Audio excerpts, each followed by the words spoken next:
বাদশাহ হারুন আর রশিদ রহমাতুল্লাহ আলাইহি হুজুর আমার সিংহাসনে বসে রয়েছেন। বুড়িমা দিকে তাকালেন, ও বুড়িমা কেন চুরি করলে মা, কেন চুরি করলে মা, কিসের অভাব পড়েছিল মা?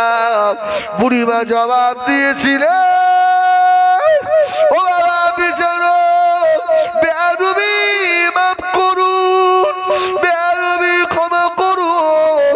এই বয়সে চুরি করার নিয়ে দামা ছিল না, তবে শুনে রাখেন ময়দানে মাশারে বাদশাহ হারুন আর রশিদকে ছাড়বো না। বাদশাহ হারুনের আরো কলিজার ভিতরে কম্পন শুরু হয়ে গেছে। কি সর্বনাশ!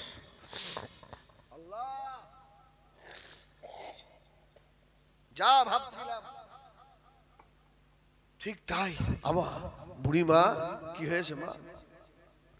ও নারায়ণপুরে জানেরা ওই সময় বুড়িমা জবাব দিয়েছিল, ও বাবা ছেলে, আমার একমাত্র বেটা দুনিয়া থেকে বিদায় নিয়ে চলে গেছে, দুটো ছোট পোতা আমার রেখে গিয়েছে। আহারে আমার বৌমা রয়েছে, আমার বৌমাকে কার বাড়িতে কাজে পাঠাবো, কোথায় গিয়ে বেরোজতি হবে? আল্লাহ দরবারে আমি জবাব দিতে পারবো না। ও বাদশাহ হারুন আর রশিদ, আমার পোতা দুটো আজ থেকে এক সপ্তাহ ধরে আমার চল ধরে কাঁদে, দাদিমা খাওয়া হয় না, দাদিমা ক্ষুধা যারা আর কলিজা পেটে যায়, দাদিমা খেতে দেন দাদিমা। ও বিচারো আমি কি করে সহ্য করি? 80 বছরের পড়ি আমি, আমার পোতা দুটোর কান্না দেখে সহ্য করতে না পেরে রুটির দোকানে গিয়ে এতিম বাচ্চাদের জন্য আমি রুটি চুরি করে ফেলেছি। এর জন্য যদি আমাকে সাজা দেন, যদি আমাকে মেরে ফেলে, আমার কোনো দুঃখ নাই। আল্লাহর ওলি হারুন আর রশিদের দুটা চোখের গোড়া দিয়ে পানির তোষা গড়িয়ে যায়। ও বুড়িমারে, এতিমের খাওয়ার জন্য চুরি করেছ মা। ও বাবা শোনো মুরব্বিয়ানেরা, জওয়ানেরা, এই বুড়িমাকে আবার জেলখানার ভিতরে ঢুকিয়ে দাও, বুড়িমাকে বের করো না। বুড়িমার আগামীকাল সকাল 10টার সময় বুড়ির বিচার হবে। সুবহানাল্লাহ। আজকে বুড়ির বিচার হবে না। বুড়িমা বলছে, হুজুর যা হবে আজকে হয়ে যায়। বলছে, বুড়িমা তুমি তো একা চোর নও, জোরে বলুন সুবহানাল্লাহ, আরো চোর আছে। সুবহানাল্লাহ বলেন, সুবহানাল্লাহ বলেন। বাদশাহ হারুন আর রশিদ, আপনাদের অসুবিধা হচ্ছে? সুবহানাল্লাহ। বাদশাহ হারুন আর রশিদ সিংহাসনে বসে বললেন, বাবা এই দেশে যিনি পুলিশ আপনার প্রধানের দায়িত্বে আছে, আগামীকাল সকাল 10টায় যেন আমার এখানে আসে। যার কাছে ধনভাণ্ডারের চাবি আছে ও যেন কালকে 10টায় এখানে হাজিরা দেয়। এলাকার যে সব থেকে ধনী ও যেন কাল সকালে 10টায় হাজিরা দেয়। সুবহানাল্লাহ বলে। তো চুরি করেছে বুড়ি, এদের কিসের দরকার? বাদশাহ হারুন আর রশিদ সবগুলোকে সকাল হয়ে গেল। সিরিয়ার আরক্য শহরের ছেলেরা বুঝতে পারল না যিনি বিচার করছেন ইনি বাদশাহ হারুন আল রশিদ। হুজুর বলল, বাবা রে, ও যেখানে চাকরিজীবীরা বাবারা, এবারে 80 বছরের চোরিনি বুড়িমাকে আমি হারুন আর রশিদ নয় আমার কাজে নিয়ে চলে এসো। বুড়িমাকে আনা হলো। বুড়িমা বললেন, বাবা ছেলে রে, ও ছেলে, যা সাজা দেবে দিয়ে দা বাবা। আমি যে এতিমের মুখে খাবার দেওয়ার জন্য চুরি করে ফেলেছি, আমার কলিজা একদিকে কানা হয়ে গিয়েছে। আমি যে মা, বেটা হারা মা, দুনিয়ায় যারা বেটা হারিয়েছে, সন্তান হারিয়েছে, তারা জানে দুনিয়ার সন্তান হারানো কত বড় ব্যথা, কত বড় কষ্ট। আবার ওই সন্তানের দুটো বাচ্চা রেখে গিয়েছে। আমি তো জেলখানায় বাচ্চা দুটো না খাওয়া। বাবা বিচারক যা করবেন তাড়াতাড়ি করে ফেলুন। আল্লাহর ওলি হারুন আর রশিদের চোখের গোড়া দিয়ে পানি টোসা গড়িয়ে যায়। বুড়িমারে,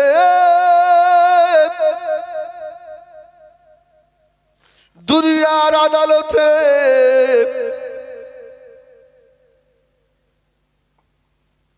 আমি বসে আছি বাপ, এমন একটা দিন আসবে আল্লাহ পাকের আদালত খাড়া হয়ে যাবে। আল্লাহ পাক যেদিনে বিচারক হবে, আল্লাহ যেদিন বিচার শুরু করে দেবে, ও বুড়ি বাপ, আমার আল্লাহ হলেন বিচারকের বিচারক মানে। সেদিনে আমার উপায় কি হবে? বুড়িমা, তোমার এখন সাজা হবে। এই পুলিশ প্রধান, এই ধনী দুটোকে আল্লাহর বাদশাহ হারুন আল রশিদ জিজ্ঞাসা করলেন, বাবারা, এই বুড়ির সাজা এখন কি দেওয়া হবে বলো?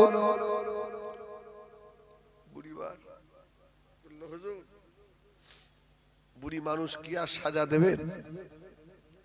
100 গা বেত মারেন। আচ্ছা বলে, বুড়ি আর বাঁচবে? এমনি দুজন ধরে নিয়ে আসতে হচ্ছে। এরা বলল 100টা বেত। আল্লাহর ওলি হারুন আর রশিদ ঝরঝর করে কাঁদছে, হারে এটা যদি আমার মা হতো। ও তো অভাবে চুরি করেছে, স্বভাবে নয়।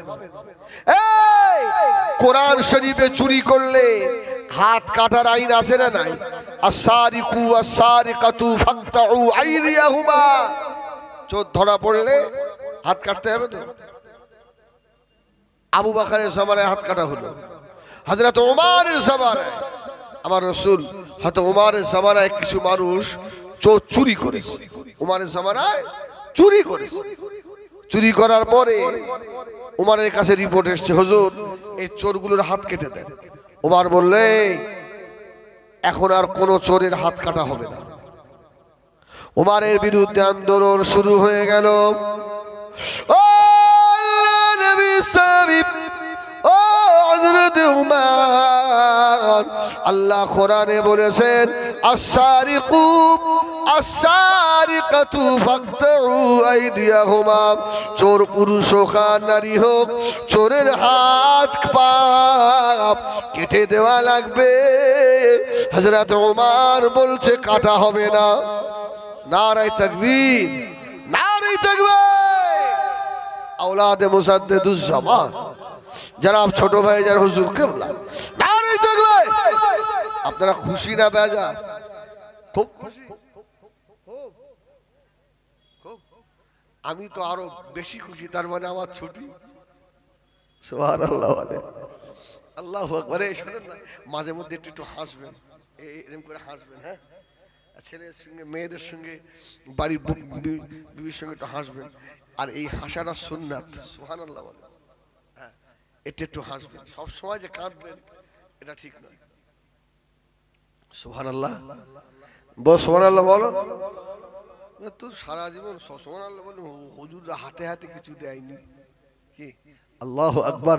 আসমান আর জমিনের ভিতরে যতটা ফাঁকা জায়গা রয়েছে আল্লাহ নেক দিয়ে ভরে দেবে। যদি বলবেন না ও জানেরা, সোনা মানিকেরা, বাসারুনা রশিদ রহমাতুল্লাহ আলাইহি, যার অন্তরে আল্লাহ আযাবের ভয় ছিল রে, আল্লাহ দরবারে বিচারকের সম্মুখে দাঁড়ানো লাগবে। বুড়িমা কেঁদো না মা, দুঃখ পেও না মা। এই 100 হা বেতের বাড়ির কথা বললো, এটা বুড়ির গায়ে একা পড়বে না। আমার বিচার হলো বুড়ি একা দোষী নয়, এই দেশে যিনি পুলিশ প্রধান উনিও চোর। যার কাছে ধনভাণ্ডারের চাবি আছে উনিও চোর। কেন বুড়ির খবর নেয়নি? যে ধনী মানুষ সেও চোর, কেন গরিবের খবর নেয়নি? আমি মাতব্বার, আমিও চোর। অতএব 100টা বেতের আঘাত বুড়ি একা খাবে না, সবার 20টা করে ভাগ করে দেবো। সুবহানাল্লাহ বলে। এদের মারবে কি? কত কুলি যে সঙ্গে করে আনে, 2-1টা ইট মেরে মাথায় মাথায় মেরে 2-1টা গোনা করে ঠিক করে দেয়। মারতেও দেয় সাথী দিকে লোকজন থাকে না।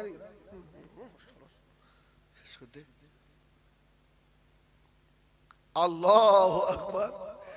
এই শোনে, এখন যিনি পুলিশ প্রধান উনি বলতে যে আমি লোক পিটুই আর আমারে পিটবে, কোনো কথা হবে না। এটা দুনিয়ার আদালত, আল্লাহর আদালতে দাঁড়ানো লাগবে। সুবহানাল্লাহ বলে। বাদশা হারুন আর রশিদ যত যুবক ছিল, ওই যুবকদের ভিতরে এক যুবককে ডেকে যায়, ওঠ এদিকে, ওঠ এদিকে। বেশ হৃষ্টপুষ্ট, স্বাস্থ্য, শরীর ভালো। ডেকে বলছে আমার সামনে এখানে দাঁড়া। দাঁড় করে বলছে একটা ভালো বেত নিয়ে আয়, শক্ত পুক্তা একটা বেত নিয়ে আয়, লাঠি। সুবহানাল্লাহ। আর হাতে মারার যে কি লাগে, যারা হাতে মার খেয়েছে তারা জানে। আমরা খেয়ে ছোটবেলায় ভাই, পড়া হয়নি বলে হাত পা ওরে বাবা রে, খুব খেয়েছে। আল্লাহু আকবার। তো হারুন আর রশিদ বললে একটা শক্ত বেত নিয়ে আয়। বেত আনা হলো। বাদশা হারুন আর রশিদ কাঁদতেছে। ও বাবা যুবক, সর্বপ্রথম কাকে মারবে বাবা? ও বাবা ছেলে, সর্বপ্রথমে পুলিশ প্রধানকে মেরো না, ধনাঢ্য ব্যক্তিগুলোকে মেরো না। আমি বিচারক, আমার হাতে আগে মারো। সুবহানাল্লাহ বলে। যুবক ছেলেটা ভাবছে আস্তে আস্তে মারি, আমাদের হুজুর কি অন্যায় এখন করে ফেলেছে, আস্তে আস্তে মারি। রশিদ বলেছিল, ও বাবা ছেলে, আসতে পারবে না বাবা, আমি বিচারক বলে দিলাম। তোমার গায়ে যত শক্তি আছে, যত জোর আছে, সব জোর প্রয়োগ করবে। এটা দুনিয়া সামান্য মার, আল্লাহর আযাবে জাহান্নাম সহ্য করা যাবে না।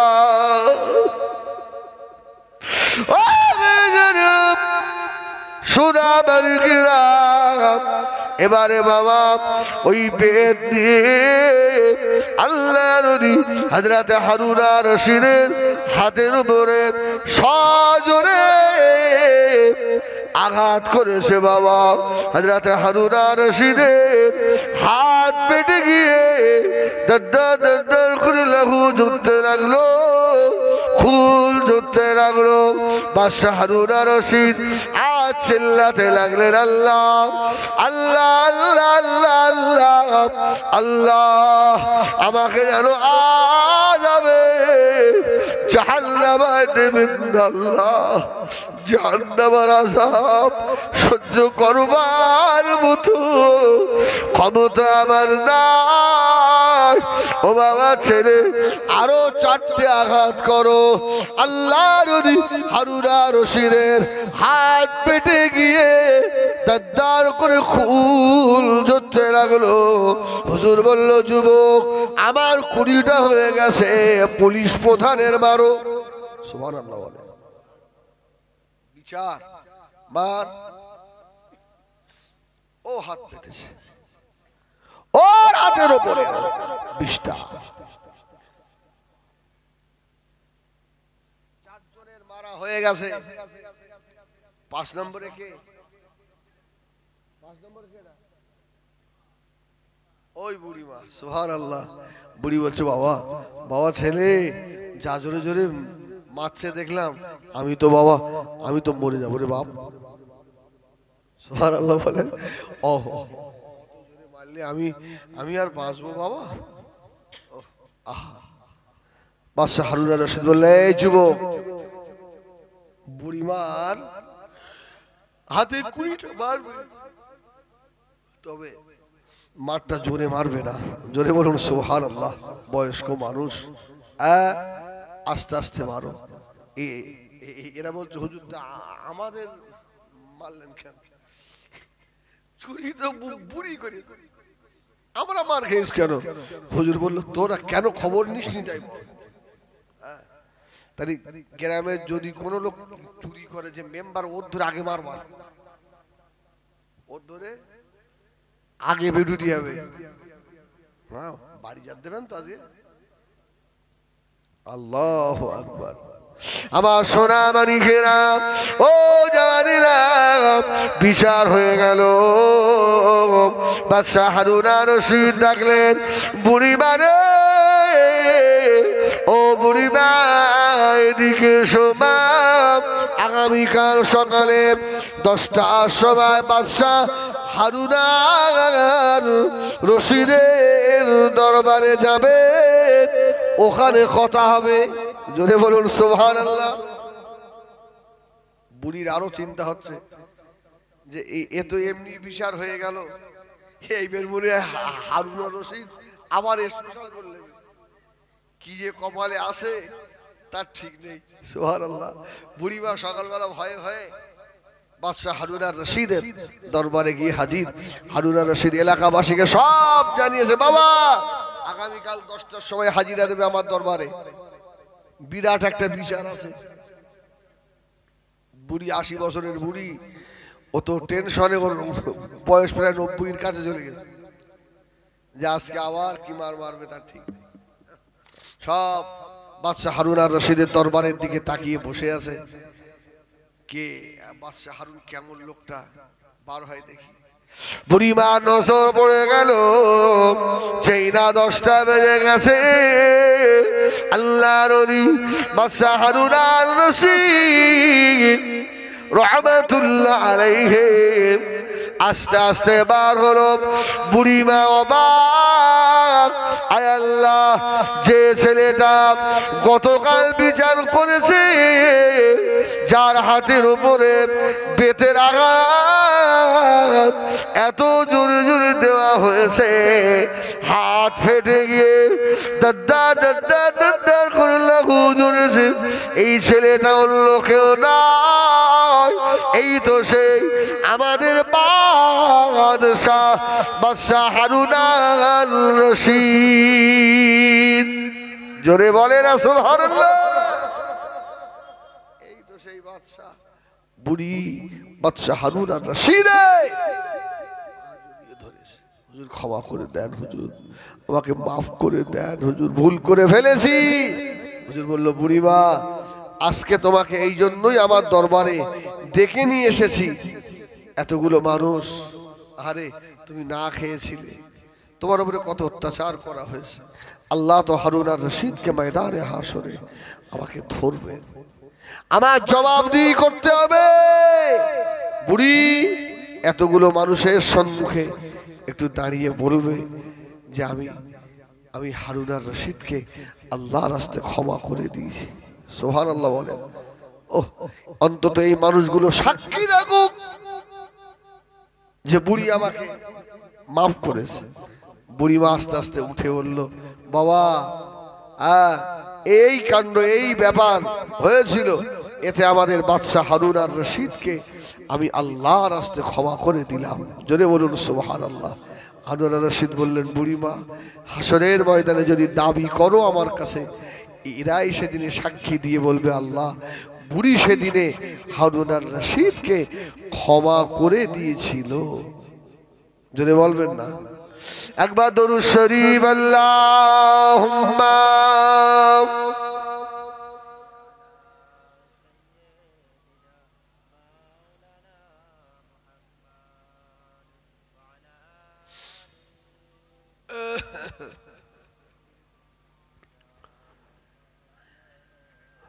पैगम्बरों का रोज़ा दिखा दे खुदाया, दरे मुद्दत से मिला दे खुदाया, शराबे मुहब्बत पिला दे खुदाया, पैगम्बरों का रोज़ा दिखा दे खुदाया।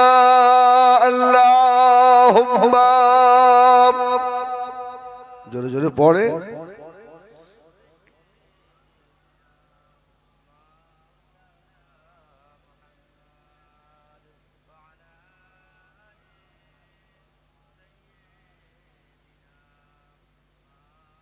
আমার দিনদার ইমানদার ভাইয়েরা, আল্লাহ বাবাজিরা, এই জন্য সবসময় আল্লাহকে ভয় করতে হবে, ঠিক কিনা ভুল বলে? হ্যাঁ, 5 ওয়াক্ত নামাজ পড়েন, খুব বেশি আমল যদি নাও থাকে, 5 ওয়াক্ত নামাজ থাকুক, হক হালাল থাকুক, আর আল্লাহকে একটু ভয় করেন, বাস এটাই নাজাতের ওসিলা হয়ে যাবে। সুবহানাল্লাহ বলেন। প্রতিদিন সকালে ফজরের নামাজ পড়ে 3 পারা করে কোরআন শরীফ পড়ে, 3 পারা কোরআন শরীফ পড়ে মাঠে গিয়ে সব আল সব ঘোগ করে দেয়, মানে 3 পারা কোরআন শরীফ সবাই ভোগের মধ্যে চলে। হয়তো আমার কথায় রাগ হচ্ছে, আমার শোনা একটা মানুষ 3 পারা কেন 3 পৃষ্ঠা কোরআন শরীফ পড়তে পারে না। ফজরের পরে সুবহানাল্লাহ সুবহানাল্লাহ আলহামদুলিল্লাহ লা ইলাহা ইল্লাল্লাহ আল্লাহু আকবার এই তাসবিহ তেলাওয়াত করে একটু দোয়া করে হারে, কিন্তু মানুষটা সৎ, কদম ফেলে তো আল্লাহকে ভয় করে। ইন্না আকরামাকুম ইনদাল্লাহি আতকাকুম, আল্লাহ বললেন এই ব্যক্তিটাই আমার কাছে ভালো। জোরে বলুন সুবহানাল্লাহ।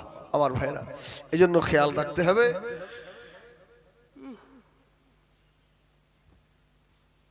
আমাদের অন্তরে আল্লাহ যেন বেশি বেশি আল্লাহর ভয় এবং রাসূলের মুহাব্বত আল্লাহ যেন অন্তরে পয়দা করে দেন। বলেন আল্লাহুম্মা আমিন। সব থেকে মহব্বত করতে হবে বেশি কাকে? বউকে। তো এই বউ না কার মা, সব থেকে মহব্বতের হকদার মুহাম্মাদুর রাসূলুল্লাহ, মুহাম্মাদুর রাসূলুল্লাহ। আমি তাই কয়েকটা জলসায় বলছি যে বাবা আল্লাহর অসংখ্য নিয়ামত আল্লাহ আমাদেরকে দিয়েছেন। ওয়াইন তাউদ্দু নি'মাতাল্লাহ, বলতে আবার কি? ওয়াইন তাউদ্দু নি'মাতাল্লাহি লা তুহসুহা। এই নিয়ামত আল্লাহ অসংখ্য নিয়ামত আমাদের দিয়েছেন। এই নিয়ামতের ভিতরে শ্রেষ্ঠ নিয়ামত হলো মুহাম্মাদুর, জোরে বলেন মুহাম্মাদুর রাসূলুল্লাহ। যা কিছু পেয়েছি রাসূলুল্লাহ সদকায় পেয়েছি। জোরে বলুন সুবহানাল্লাহ। যা পেয়েছি বাপ মা ছেলে মেয়ে আত্মীয় স্বজন শ্বশুর শাশুড়ি বিবি বাচ্চা যা কিছু পেয়েছি বাবা আমার রাসূলে পাকের সদকায় পেয়েছি। আল্লাহ যদি আমার নবীকে না পাঠাতেন কিছু আমরা পেতাম না। আমার রাসূলুল্লাহর ওসিলায় পেয়ে গেছি। ও ওই নবীকে ভালো কেমন বাসবেন?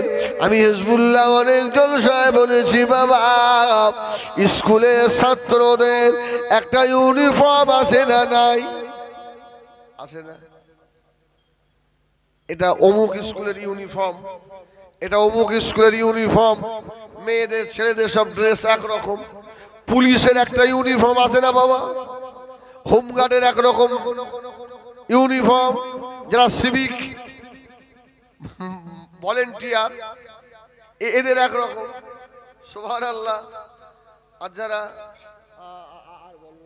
বলি রাগ হয়, আল্লাহ মাফ করে। তাহলে এদের যদি ইউনিফর্ম থাকে, আমরা নবীর উম্মত, আমাদের ইউনিফর্ম নেই। আমাদের ইউনিফর্ম কি? ছেঁড়া পায়জামা খুলবে? এই আমাদের ইউনিফর্ম সুন্নতি জামা। জোরে বলুন সুবহানাল্লাহ।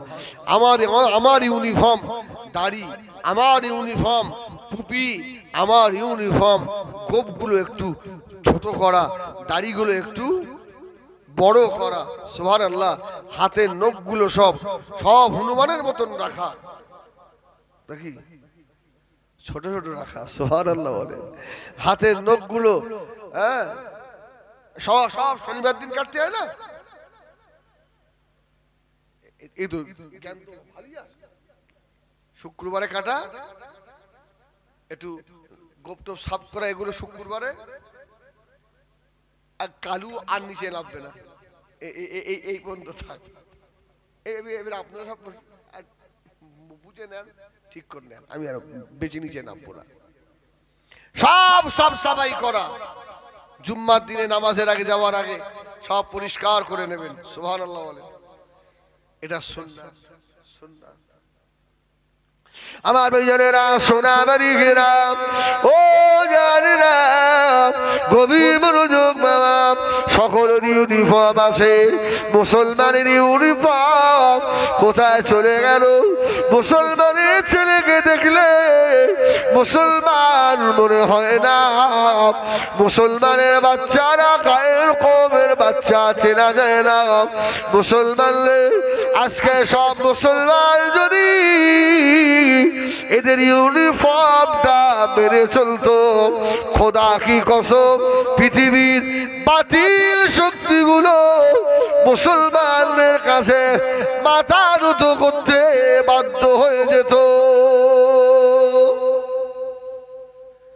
চাচা মসজিদ থেকে বার হতে এরা টুপি খুলে ভস করে। এ চাচা টুপি খুললে কেন? মানে 8 ঘন্টা বিড়ি খাওয়া হয়নি। আল্লাহ, তবে এত বেঈমান না, ঈমান আছে। টুপি মাথায় দেয় বিড়ি খাবো, টুপিটা খুলে খাই। আমার সোনামারি ঘেরা জওয়ানেরা, শুনে রাখো, দুনিয়া থেকে চলে যাবেন কবরের ভিতরে আমার রাসূলুল্লাহকে দেখানো হবে। ওই সময় যদি আমার নবী সুন্নাত যদি না থাকে, কি জবাব আমার রাসূলের সম্মুখে কোন মুখ আপনি দেখাবেন? ও নারায়ণপুরে মায়েরা, বোনেরা, বেটিরা, আল্লাহ ওয়ালা হয়ে যান, সুন্নতি হয়ে যান। নবী আমার দয়ার নবী, আল্লাহ নবীর খলিজা সাহাবী, ওই সাহাবীটার নাম হলো শেরে খোদা হযরতে আলী রাদিয়াল্লাহু তাআলা আনহু। যে আলী সম্পর্কে আল্লাহ নবী বললেন, আনা মাদিনাতুল ইলমি ওয়া আলিয়ুন বাবুহা, আমি রাসূলুল্লাহ হলাম ইলমের শহর, ওই শহরের দরওয়াজা আমার আলী। জোরে বলুন সুবহানাল্লাহ। ও হযরত আলী রাদিয়াল্লাহু তাআলা বাচ্চাদের ভিতরে সর্বপ্রথম ঈমান নিয়ে এসেছিলেন, ঠিক কি না? হযরত আলী রাদিয়াল্লাহু তাআলা আনহুকে আল্লাহ নবী তিনবার আল্লাহ নবী খালি গায়ে আমার রাসূল পাকের নূরে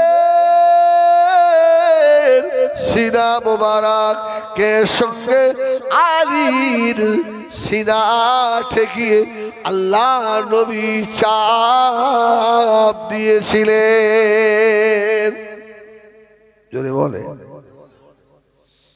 মাদ্রাসায় পড়লেই শুধু এলেম হয় না, কি এলেম নিতে গেলে আল্লাহ দরবারে কান্নাকাটি করতে হয়। আল্লাহর ওলিদের আউলিয়াদের মাজার জিয়ারত করা লাগে, দোয়া লাগে, দোয়া লাগে।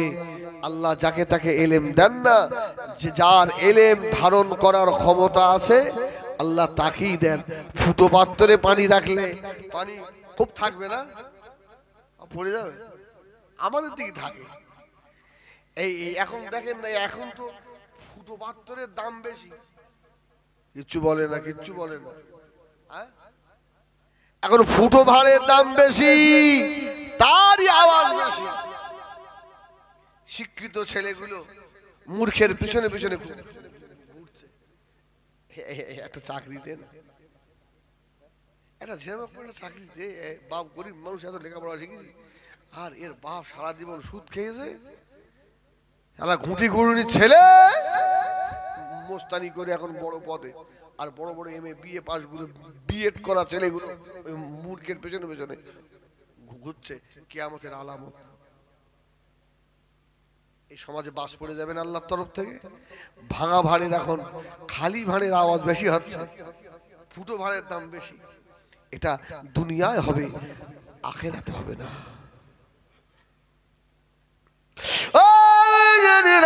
হযরত আলীকে আল্লাহ নবী মুখের সঙ্গে চাপ দিলেন। আল্লাহ নবী বলেছিলেন, ওয়া বাসাবিরা, আমি রাসূলুল্লাহ, আমার ভিতরে আল্লাহ যতটা ইলমে বাতিন দিয়েছিলেন, আমি আমার আলীকে ডাইরেক্ট ট্রান্সফার করে দিলাম। রাসূলুল্লাহ বুকের সঙ্গে ধরে বললেন, আমি ডাইরেক্ট আমার আলীকে সব দিয়ে দিয়েছি। সুবহানাল্লাহ।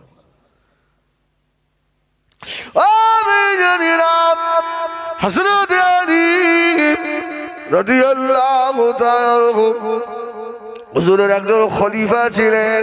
পৃথিবীর সবথেকে বড় পীর, প্রথম পীর হলেন হযরত আলী। সুবহানাল্লাহ বলেন। হযরত আলীর কাছে যিনি সবক নিয়েছিলেন, ওনার নাম হলো বিশ্ববিখ্যাত তাবিঈ আল্লাহর ওলি হযরত হাসান বসরি। জোরে বলুন সুবহানাল্লাহ। ও নবীদের পরে কাদের স্থান? এই নবীদের পরে কারা? বলো বলো। সাহাবীদের পরে এবার সব প্রশ্ন করে, সাহাবীদের পরে কারা?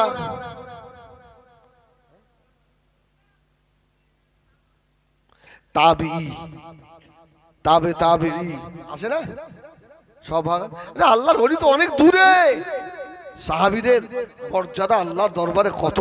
সুবহানাল্লাহ। রাসূল পাকের পরে সাহাবীদের। সাহাবীদের পর তাবিঈ, এই তাবিঈদের ভিতরে শ্রেষ্ঠ তাবিঈ আল্লাহর ওলি হযরত হাসান বাসরি। জোরে বলুন সুবহানাল্লাহ। ইনি বড় তাবিঈ ছিলেন। ইনি যখন হলেন দুনিয়াতে এলে হযরত ওমর রাদিয়াল্লাহু তাআলা নিজে তাহনিক করিয়েছিলেন। জোরে বলুন সুবহানাল্লাহ। লালা পান করা। ও মেজানিরা, আল্লাহর ওলি হযরত হাসান বাসরি যার কাছ থেকে শিক্ষা পেলেন উনি হলেন শেরে খোদা হযরত আলী হযরত হাসান বাসরি। যার বাড়িতে মানুষ হলেন ওই বাড়িটা হলো আমার রাসূলুল্লাহর বাড়ি। ওই যার কাছে মানুষ হলেন তিনি হলেন আমাদের সকলের মা হযরত উম্মে সালামা। জোরে বলুন সুবহানাল্লাহ। উম্মে সালমার কাছে হাসান বাসরি মানুষ হয়েছিলেন। হযরত হাসান বাসরি রাহমাতুল্লাহ আলাইহি দরবারে বসে আছে। আদর্শ কাকে বলে দেখে। একজন এসে বলছে, হুজুর ওই পশ্চিম পাড়ার ওই লোকটা আপনার এত গালাগাল দিয়েছে। আল্লাহর ওলি হাসান বাসরি শুনে হাসছেন। জোরে বলুন সুবহানাল্লাহ। আচ্ছা, আমার যদি এই নারায়ণপুরের লোকেরা এবারে দাওয়াতের টাকা পয়সা কম দেয়, দু এক গাছ যদি কিল ঘুষি দিয়ে আমার ছাড়িয়ে দেয়, আর যদি ফোন করে কালকে বলে হুজুর আগামী বছরটা লিখে নাও, আমি তোর শালা আমার বাড়ি আয়, আমার বাড়ি আয়, আমি আগে দু ঘুষি দিয়ে নেবো তারপরে। আল্লাহ, এটা আমাদের আদর্শ। আর হাসান বাসরিকে বলছে, হুজুর অমুক আপনাকে এত গালাগালি করেছে। তো হাসান বাসরি হাসছেন। জোরে বলুন সুবহানাল্লাহ। এসে বললে এই টাকালে ধর মদিনার বাজার থেকে দামি খাজুর, খুব দামি খাজুরটা কিনে নিয়ে যা, আর গিফট প্যাকেট করে আনবি। এই খাজুরটা নিয়ে এসে হাসান বাসরি হুজুরকে দিয়েছে। এই শোনেন হুজুর, এই নেন খাজুর। হুজুর বলছে, আমার কাছে নিয়ে এসছি কেন? যে আমাকে গালাগাল দিয়েছে ওকে দিয়ে আয়। জোরে বলুন সুবহানাল্লাহ।